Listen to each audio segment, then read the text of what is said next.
자, 사도행전 8장 25절에서 40절까지의 말씀입니다. 사도행전 8장 25절에서 40절입니다. 자, 초대교회는 이 복음이 참 왕성하게 전파되고 증거되었습니다.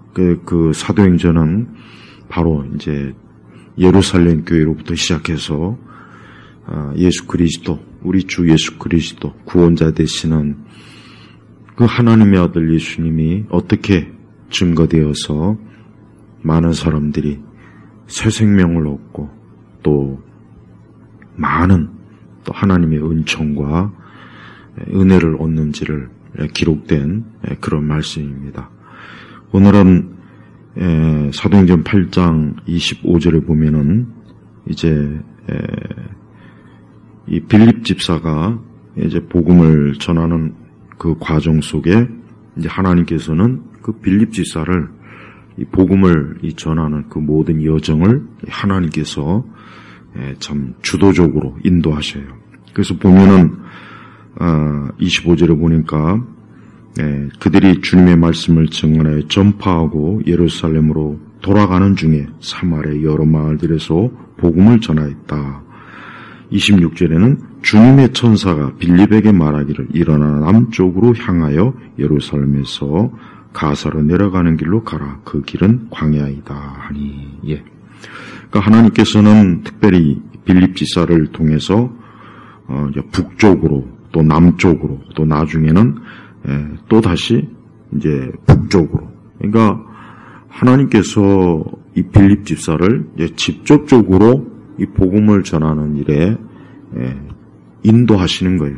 그래서 주님의 천사가, 그러니까 하나님의 사자죠, 빌립에게 뭐라 하냐면 이제 사마리아에서 이제 복음을 전하는 그 와중에 주께서 갑자기 일어나 남쪽으로 향하여 예루살렘에서 가사로 내려가는 길로 가라. 그 길은 광야이다. 그러니까 어떠한 이유인지는 모르겠지만은 즉 빌립의 입장에서는 왜 갑자기 지금 사마리아에서 복음을 잘 좀 전하고 있고 왕성하게 이 복음이 전파되는데 성령 하나님께서는 갑작스럽게 또 천사를 통해서 남쪽으로 향하여 예루살렘에서 가사로 내려가는 길로 가라 그런 거예요. 그래서 빌립 지사는 그 말에 순종해서 이제 27절에 보니까 그가 일어나 가고 있는데, 자, 그래요. 하나님의 인도하시면은 어떠한 뜻이 있고 목적이 있고 하나님께서 이루실 무언가가 있습니다. 그래서 우리는 항상 우리의 모든 앞날과 모든 길들을 세심하게 하나님께서 어떻게 인도하시는가 항상 기도하면서 또 말씀을 펴놓고 지혜롭게 항상 모든 일에 하나님의 인도하심을 받기를 소망해야 됩니다. 또 하나님께서 우리가 생각하는 것, 또 우리가 계획하는 것, 또 우리가 원하는 것이 아닌 다른 계획, 또 다른 뜻, 어떤 다른 길로 인도할 때도 분명히 뭔가 그럴 만한 이유가 있을 것이다 라고 믿음을 가지고 우리가 나아가면 되는 겁니다. 빌립 집사 역시 사마리아에서 복음을 잘 전하고 또 계속 그곳에 머물렀으면 그곳에서 또 더 많은 이 복음의 역사가 또 많은 열매가 있었을 텐데 또한 하나님의 뜻은 또 다른 곳에 있었던 것입니다. 근데 자, 그곳에 가보니까 에디오피아 사람 곧 에디오피아 여왕 간다게의 모든 국고를 맡은 큰 권세 있는 내시가 예루살렘에 경배하러 왔다가, 자, 하나님께서는 영혼을 구원하시는 데 있어서 하나님의 뜻과 목적과 계획이 있는 거예요. 그래서 오늘도 우리는 잘 알지 못하지만 하나님께서는 누군가에게 영원한 생명, 영원한 영생, 우리 주 예수 그리스도의 그 생명을 누군가에게 주기 위해서 우리가 알지 못하는 많은 여러 하나님의 섭리와 뜻 가운데 이 복음을 전하는 그러한 역사가 분명히 있습니다. 자, 오늘 하나님께서는 이 에디오피아 여왕의 국고를 맡은 큰 권세 있는 내시, 그러니까 굉장히 그 여왕의 그 참 재정을 맞는 굉장히 좀 영향력 있는 권세 있는 권력가예요. 근데 이 사람은 넷입니다. 자, 근데 이 사람은 그 예루살렘에 경배하러 왔다가, 자, 에디오피아는 그 시바 여왕이 그 솔로몬을 방문한 뒤로부터 에디오파 사람들은 그 뒤부터 이제 자신들을 솔로몬의 후예다라고 하는 굉장히 큰 그 선민의식, 이 자부심이 굉장히 강해요.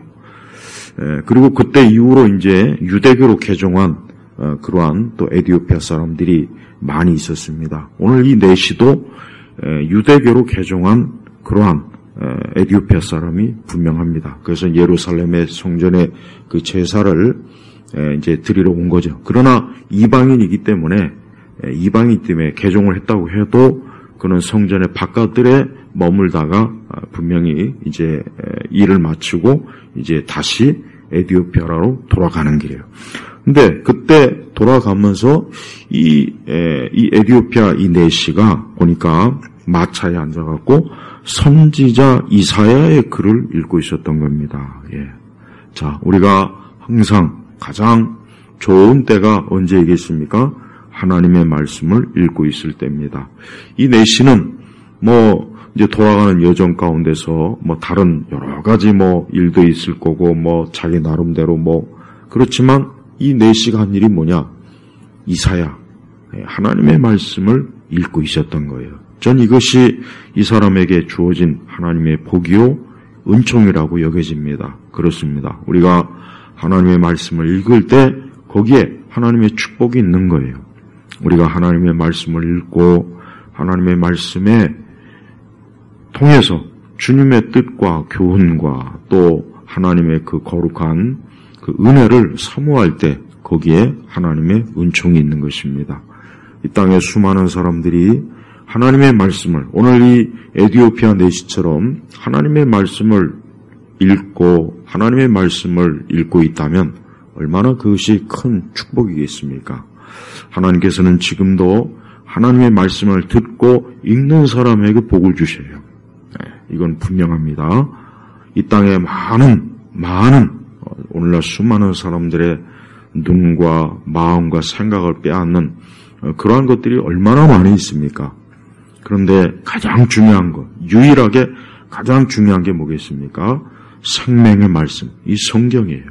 그래서 사람들이 성경을 읽으면 그 말씀 속에서 반드시 우리 주님을 만날 수 있게 되고 또 이 생명의 말씀을 통해서 사람들은 정말 영원한 생명을 얻을 수 있어요. 또 이 땅에는 수많은 종교 경전들이 있어요. 불경이 있고 그 다음에 여러 힌두교 경전도 있고 그 외 이슬람 경전도 있고 그 외에 많은 경전들이 많습니다.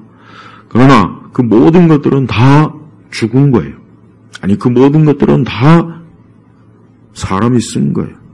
또 그 모든 것의 기원은 사실은 영적으로 좋은 것이 아니죠. 그러나 성경, 하나님 말씀은 하나님께서 사람에게 주신 가장 귀하고 고귀한 생명의 말씀. 그래서 성경은 다른 종교의 경전과는 다른 거예요. 차원이 틀려요. 이것은 위에서 살아계신 하나님께서 우리 사람들에게 영원한 생명의 영생의 길을 얻게 하는 그 길을 알려주는 가장 귀한 말씀이에요. 그래서 사람들이 이 성경을 읽게 되면 모든 면에서 영적으로도 그렇고 또 육적으로도 그렇고 또 정신적으로도 그렇고 심리적으로도 그렇고 모든 면에서 좋아지게 되어 있습니다. 그래서 우리는 이 성경을 읽는 것이 그 자체로 하나님의 복이요 은총이라는 것을 우리가 꼭 알아야 됩니다. 자, 이내시가 읽고 있었던 말씀은 이사야서인데, 자, 성령께서 빌립에게 뭐라고 했냐면 이 마차로 가서 가까이 다가서라. 자, 성령 하나님께서는 이 사람에게 이 빌립을 통해서 복음을 전하려고 하시는 거예요. 그래서 빌립이 지금 그 성령님의 그 말씀에 따라서 그 이사야 선지자의 글을 읽고 있는 그에게 지금 읽는 것을 이해하느냐? 지금 읽는 것을 이해하느냐? 그러니까 헬라 원어상어는 지금 당신이 읽고 있는 그 새로운 그 내용을 알고나 있느냐, 이해하고 있느냐, 이제 그런 의미예요. 더 정확하게 하면. 그러니 그 내시가 뭐라 그랬냐? 나를 지도해 주는 이가 없으니 이걸 내가 어떻게 이해할 수 있겠냐? 내가 읽기는 읽지만은 이게 뭔 말인지 모르겠다. 그러면서 32절을 보니까 그가 읽던 성경 구절은 뭐랬냐면 그 이사야 53장의 말씀, 그중에 7절 8절 말씀이요. 그가 양같이 도축장으로 끌려갔고 털 깎는 자 앞에 어린 양같이 잠잠하였다. 이처럼 그는 입을 열지 않는다.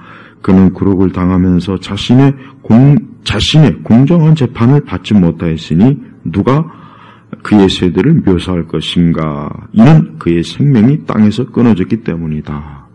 자, 구약 성경에서 어떻게 보면은 구약 전체에서 가장 명료하게 우리 주 예수 그리스도 복음이 내용이 들어가 있는 게 바로 이사야 53장이에요. 근데 그 이사야 53장의 7절 8절을 지금 이 에디오피아 내시가 읽고 있는데 이 말이 뭔지를 모르는 거예요. 그래서 빌립에게 묻는 거예요. 지금 여기서 말하는 이 선지자가 말한 게 누구에 대한 거냐? 자신에 대한 거냐? 다른 누구에 대한 것이냐? 그러니까 이 내시가 구약 성경에서 가장 중요한 대목, 아주 가장 중요한 대목을 읽고 있었던 거예요. 그러면서 이 내용, 여기서 말하는 이 굴욕을 당하고 또 공정하게 재판을 받지 못하고 또 양같이 도축장으로 끌려가는 이 사람이 이사야 자신을 얘기하는 거니 아니면 또 타인을 얘기하는 거냐? 그게 굉장히 궁금한 거예요. 그리고 정확하게 더 무엇인지를 지금 사실 알지 못하면서 어쨌든 말씀을 읽는 거예요. 그래요. 하나님의 말씀은 깨달으면서 알면서 읽을 수도 있고 그냥 모르면서도 읽을 수 있어요. 그러나 우리는 이왕이면은 말씀을 깨달으면서 읽는 게 더 좋죠. 그냥 막연히 그냥 무작정. 그래서 성경을 100독 했다, 200독 했다, 몇백 독 했다. 그건 별 의미가 없어요. 의미가 없는 거예요. 성경은 이해하면서 읽는 게 가장 좋습니다. 이해하면서 이게 뭔 뜻인지, 이게 뭔 말인지 할 수만 있으면 히브리어나 헬라어를 알면 가장 완벽하겠고 그렇지 못하더라도 올바른 좋은 또 바른 성경 번역된 성경을 또 읽는다든가. 그래서 우리는 성경을 이해하면서 읽는 게 가장 좋습니다. 지금 이 내시도 사실은 읽기는 읽지만 이게 뭔 말인지는 이해를 못하는 거예요. 그래도 어쨌든 읽는 것 자체도 복이지만 더 좋은 거는 어때요? 이 말씀을 이해하고 읽는 게 사실은 가장 좋죠. 그래서 빌립이 이 성경에 대해서 지금 에디오피아 내시가 궁금해하는 그 성경의 내용을 통해서 뭘 지금 전하냐? 말씀이 뭐라고 했냐면 35절에 그에게 예수님에 관한 복음을 전하였다. 결국 이사야 53장의 그 내용의 대상이 누굽니까? 예수님인 거예요. 이미 예수님 오시기 전에 800년 전에 이사야가 예언한 그 말씀의 대상, 그 말씀이 지칭하는 그 사람, 그 어린 양이 누구냐? 바로 예수님이에요. 예루살렘에서 십자가에서 죽으신 그 예수님을 지금 이 내시가 이사야서를 통해서 읽고 있는데 바로 그 예수님인 줄을 지금 모르고 있는 거예요. 그래서 빌립이 바로 예수님에 관한 복음을 전하였다. 저는 구체적으로 빌립이 어떻게 이 말씀을 풀었는지는 이 사도행전 나오지 않지만 그러나 명확합니다.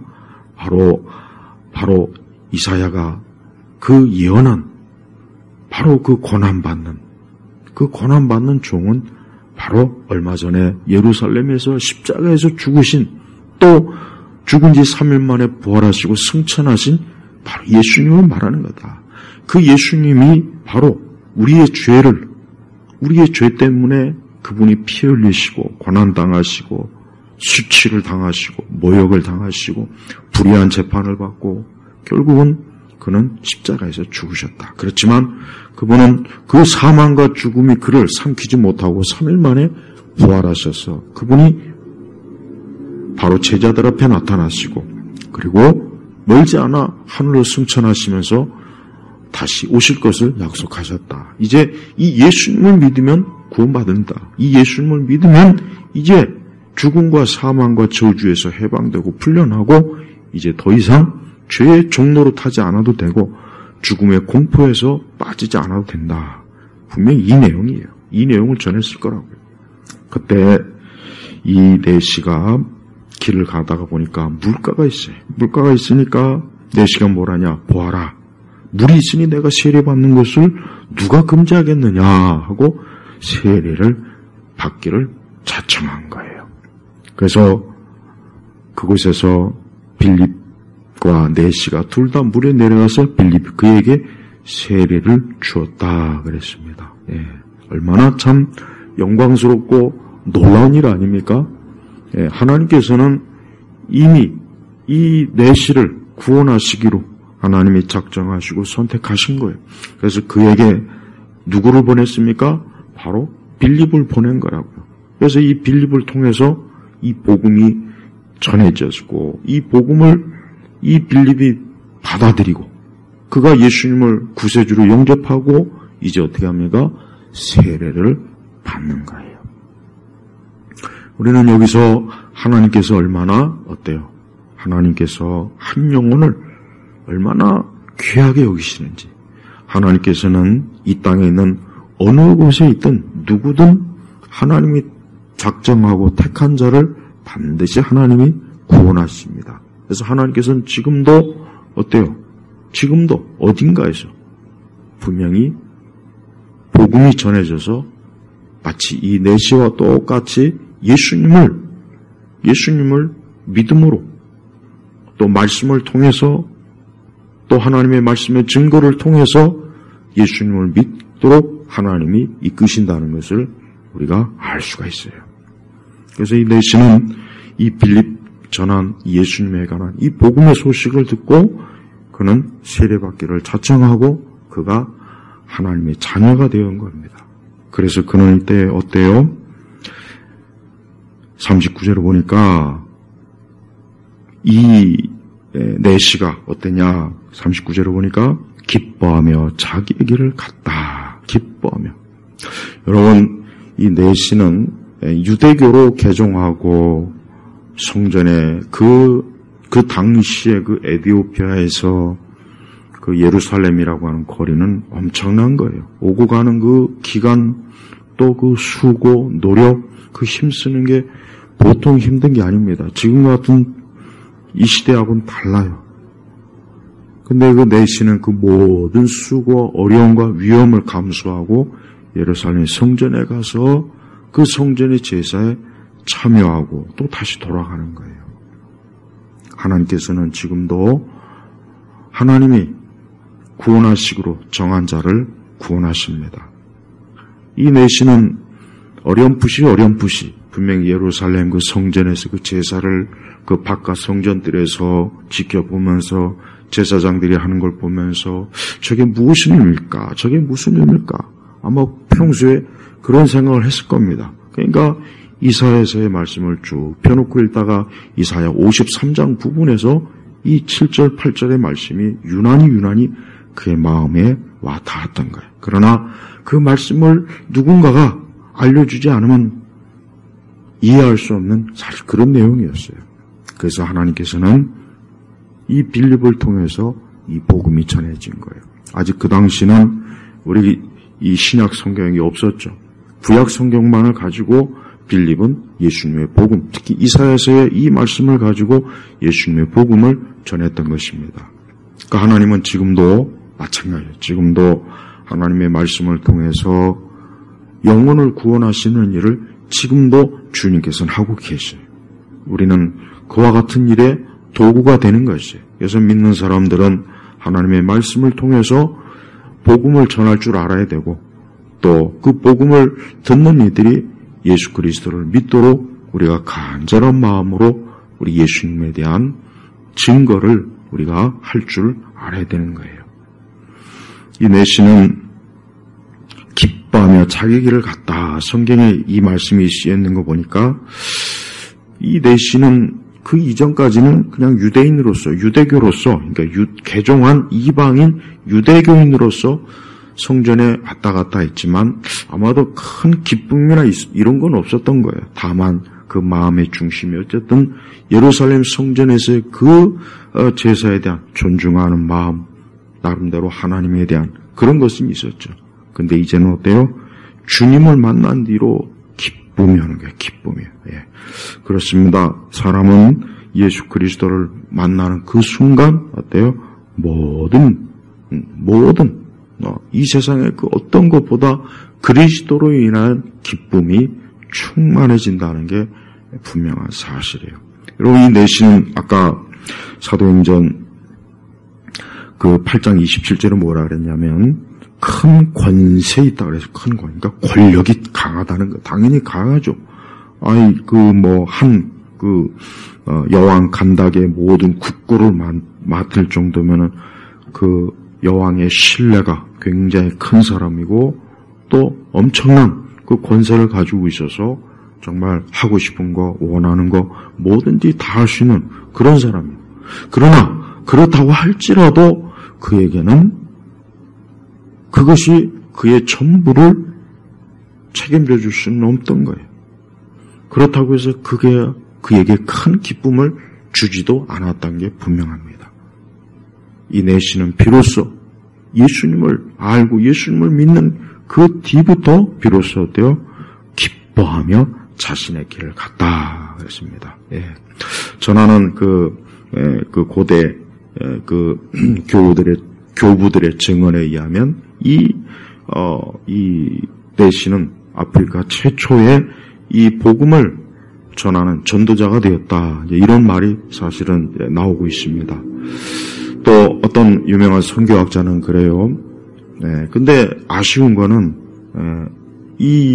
벌써 예수님께서 십자가에서 죽으시고 또 승천하시고 얼마 안 있다가 이 복음이 이 아프리카인 이 에티오피아 사람에게 복음이 전해졌다는 건 참 대단한 거 아닙니까?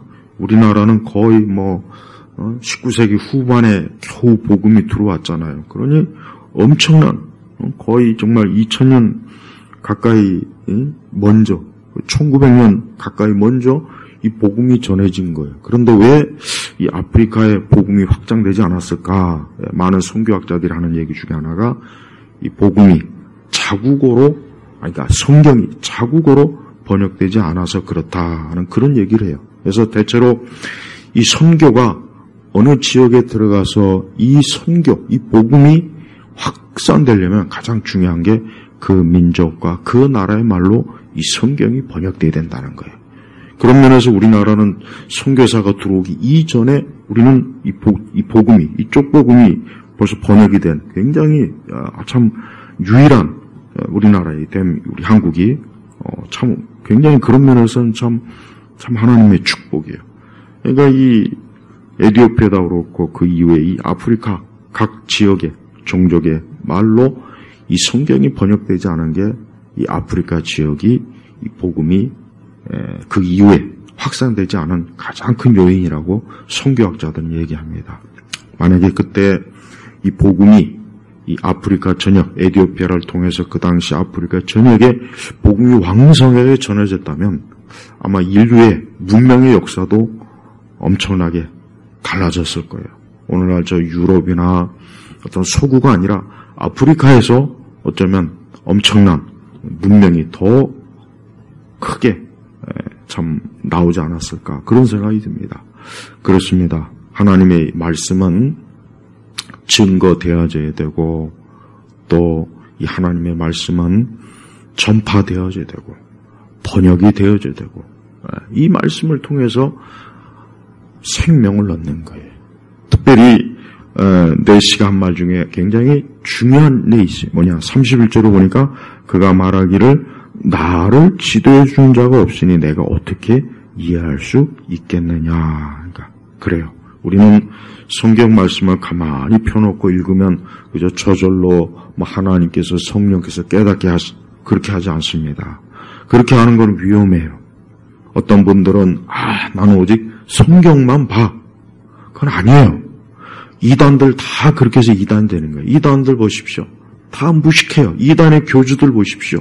학력도 국졸에다가 제대로 배우지 못한 사람이 거의 대부분 보면은 그러니까 그런 사람들이 성경을 자기 마음대로 해석하고 모든 이단이 다 그래요. 한번 살펴봐요. 제가 이전에 이단에 대해서 쭉 한번 일괄적으로 한번 다 연구해보고 조사해보니까 이단의 교주들이 하나같이 다 무식해요. 학력이 낮아요. 제대로 신학 공부를 하지 않았어요. 제대로 성경에 관련 좋은 신학, 중요한 책들을 읽어본 일이 없어요. 그러니까 우리 한국에 보십시오. 신천지든 하나님의 교회든 통일교든 그다음에 여호와의 증인도 마찬가지고 안식교도 마찬가지고 모든 이단들이 다 보면은 성경을 무식하게 우리는 하나님 말씀만 읽는 게 그게 전부가 아니에요. 여기 분명히 나를 지도해준 자가 없으니 이단은 거짓 교사가 지도하니까 이단에 빠지는 거예요. 그러나 빌립과 같이 복음을 바르게 알고 있으니까 이 내시가 어때요? 바른 믿음을 갖지 않습니까? 만약에 이 내시가 오늘날 신천지나 무슨 안상흥이나 무슨 여호와의 증인이나 통일교나 안식교나 이런 거짓 교사들에게 만약에 배웠다면 어떻게 되겠습니까? 내시도 이단이 되는 거예요. 내시도 이단이 되는 거라고. 그러니까 말씀을 바르게 지도를 받는 게 얼마나 중요한지를 알아야 돼요. 근데 의외로 상당히 우리 한국교회 성도들 중에 교회 다니는 사람들 중에는 말씀만 보면 된다고 해요. 말씀. 그런다고 저절로 해석이 되는 게 아니에요. 물론 성경은 어느 부분은 쉽게 그 성경 자체만으로 이해할 수 있지만 그렇지 않은 부분도 많이 있어요. 심지어 베드로 사도까지도 바울의 어떤 계시 내용은 어렵다고 할 정도로 그랬단 말이에요. 이해를 못하겠다. 베드로 사도까지도 그랬는데 어떻게 우리가 감히 나는 성경에 성경만 읽어도 돼. 난 성경 외에 다른 책은 필요가 없어. 다 이단이에요. 이단.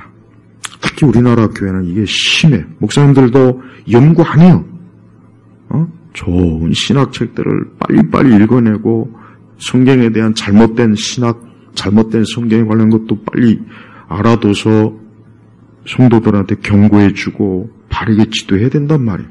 근데 맨날 보면은 30년, 40년 전 거 그냥 그 말이 그 말이고 그 말이 그 말이고 울고 나잖아요.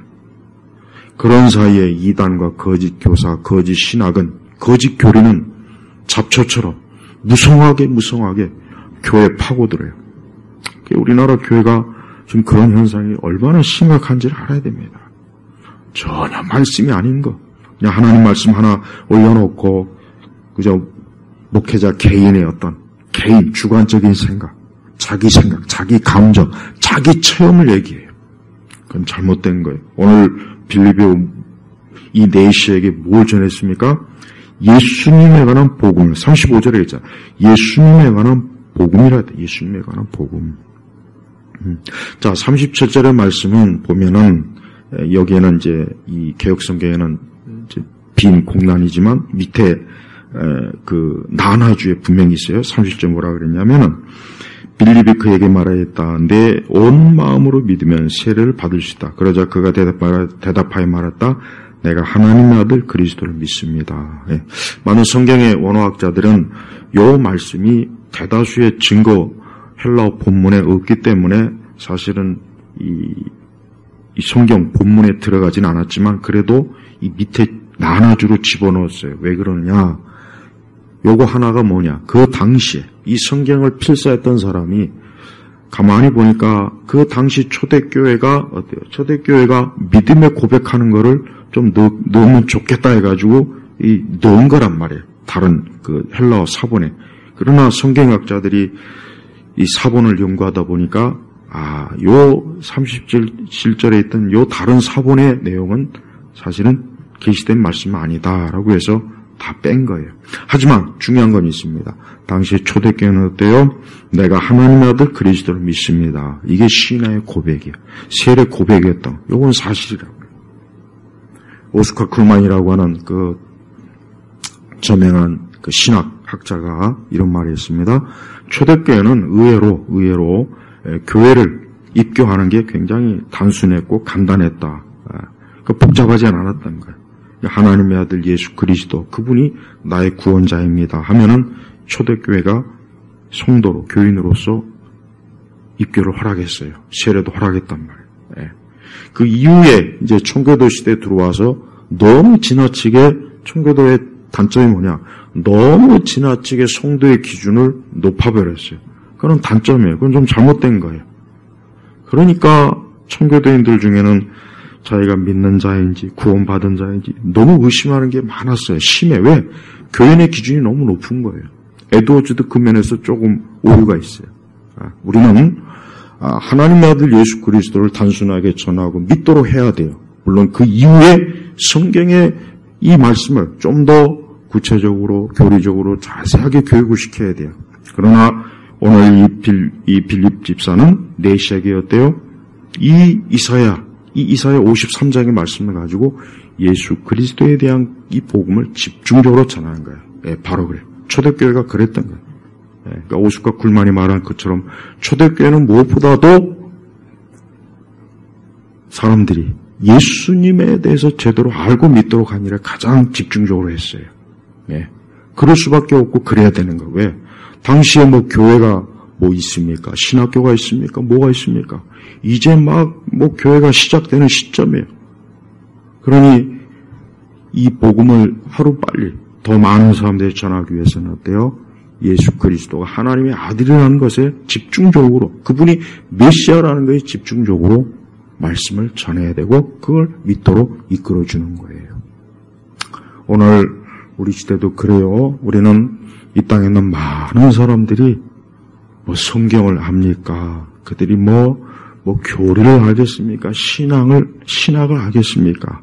우리는 우리가 만나는 사람한테 될 수 있는 한 간결하면서 핵심적으로 예수님의 복음을 전할 줄 알아야 됩니다. 무엇보다도 이 예수님은 어때요? 하나님의 아들이세요. 이분은 구원자가 되세요. 모든 사람이 죄 가운데 멸망했고 죽음으로 끝나는 그 허망한 인생들이지만 예수님을 믿게 되면 구원받습니다. 예수님을 통해서 영생을 얻습니다. 예수님을 통해서 그가 하나님의 백성으로서 하나님의 자녀가 됩니다. 이 정도는 우리가 사람들에게 증거하고 가르치고 알려줄 그럴 정도는 돼야 되는 거예요. 오늘 이 내시는 참으로 하나님의 축복을 받은 사람이에요. 하나님께서 이 내시를 구원하시기 위해서 빌립 집사를 보냈고 빌립 집사는 정확하게 예수님의 복음을 그에게 증거하고 가르쳤어요. 그리고 이 내시는 그 복음을 듣는 순간, 예수님을 알고 믿는 그 순간 그는 세례를 자청해서 받고 그는 세례를 받음으로 또 그는 믿음으로 하나님의 자녀가 되었고 그가 하나님의 백성으로서 이제는 어때요? 그가 예루살렘 성전에서 그 제사의 의미가 뭔지를 명확하게 깨달은 거예요. 그게 가장 큰 축복인 거예요. 그러니까 그가 어때요? 기뻐하며 자신의 길을 갔다 그러죠. 왜 기뻐하겠습니까? 이제야 내가 저 예루살렘 성전에서 저 제사가 뭔지 알겠다. 저 예루살렘 성전에서 그 제사장들이 짐승을 잡고 피를 뿌리고 그게 뭔지를 이제 알겠다. 그 피가 예수님의 피구나. 그 피가 나를 죄와 사망과 저주에서 건지는, 나를 정결하게 하는 그 피구나 하는 것을 깨달은 거예요. 그래요. 우리 인생은 어느 누구도 자기 스스로 자신의 모든 것들을 책임질 수가 없어요. 인간의 가장 궁극적인 문제는 뭡니까? 죄의 문제예요. 죄의 문제. 여러분 한번 보십시오. 세상을 가만히 보면은 결국 모든 사람들의 근원적인 건 결국 죄입니다. 근데 이 죄를 사람들은 어때요? 표면적으로는 신경 안 쓰는 것 같아요. 표면적으로는 예술이나 문학이나 음악이나 정치나 경제나 기술이나 뭐 이런 거로 덮어버려요. 하지만 그런다고 해서 이 죄가 덮여지느냐, 이게? 안 덮여져요. 안 덮여져요. 인간 자체가 죄 때문에 죽잖아요. 인간 자체가 죄 때문에 슬퍼요. 고통스러워요. 괴로워요. 그걸 아무리 인간이 만들어낸 그 어떤 지식이니 문화니 문명이니 예술이니 기술로 덮어봐야 어때요? 그 죄의 부패와 썩은 것과 더러운 것은 또 그 모든 걸 뚫고 바깥으로 나오는 거예요. 그럼 또 뭔가로 또 덮으려고 하죠. 안 되는 거예요. 수많은 지식인들이 자신의 지식을 뽐내요. 뭐 진화론이다, 무슨 사회학이다, 무슨 뭐 여러 다양한 정치 철학 뭐 많아요. 그러나 그건 다 뭡니까? 인간이 자기 자신의 죄를 덮으려고 하는 하나의 껍데기에 불과해요. 이불 포대에 불과한 거예요. 잠깐은 덮여지는 것 같아요.